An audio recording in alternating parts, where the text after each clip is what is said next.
Hello दोस्तों, तो एक बार फिर से आप सभी का स्वागत है बायोलॉजी के एक बहुत बेहतरीन टॉपिक में जिसका नाम होने वाला है आडरमेटोग्लाइसिया। ठीक भैया, ध्यान से सुनिए, डरिए मत। जितना बढ़िया नाम है उतना ही बढ़िया कंसेप्ट है। हो क्या रहा है, कह रहा है कि कुछ ऐसे भी इंसान इस पृथ्वी पे पाए जाते हैं जिनके हाथों में लकीर नहीं होती है। उनका फिंगरप्रिंट प्रिंट कहीं लगवाने जाएंगे, लगेगा नहीं।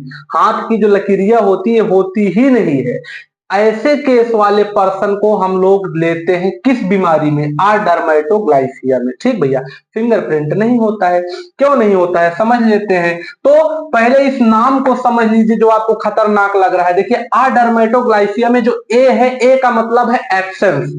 डरमेटो माने स्किन और ग्लाइसिया मतलब लाइन, जो हाथ में लकीर है, साइन। ठीक भैया, तो जिसके भी एब्सेंस ऑफ फिंगरप्रिंट या रिज ऑफ हैंड मतलब हाथों में जिसके लकीर ना हो, उस बीमारी को हम लोग कहते हैं डर्मेटोग्लाइसिया। ये बिल्कुल जेनेटिक बीमारी होती है, सब में नहीं होती, कुछ ही लोगों में होती है। अच्छा, रिज जहां जहां आएगा वहां आप लोग समझ लीजिएगा लकीर की बात हो रही है। ठीक, ये जेनेटिक बीमारी है। तो होती कैसे है, जब बच्चा माँ के पेट में है एम्ब्रॉयनिक लाइफ में, तब उसका जो स्किन सेल बन रहा होता है उसमें एक जीन होता है जो कि उसे बनाता है, जिसका नाम है SMARCAD1 जीन। ठीक, ये जीन दो प्रकार का प्रोटीन बनाता है। पहला प्रोटीन बनाएगा एक्टिव स्किन प्रोटीन, दूसरा बनाएगा एक्टिव मल्टीपल टिश्यू प्रोटीन। ठीक, तो हमें स्किन से मतलब रखना है। तो स्किन प्रोटीन में क्या चीज होता है, जब कभी इसी प्रोटीन में म्यूटेशन मतलब कोई छेड़खानी हो जाए, तब क्या हो जाता है, reduce amount of protein available in skin cell, मतलब जितना स्किन सेल में प्रोटीन होना चाहिए उतना नहीं होता, कम हो जाता है।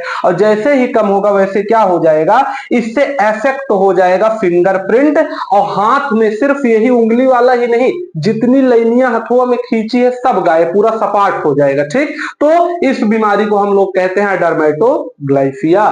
धन्यवाद।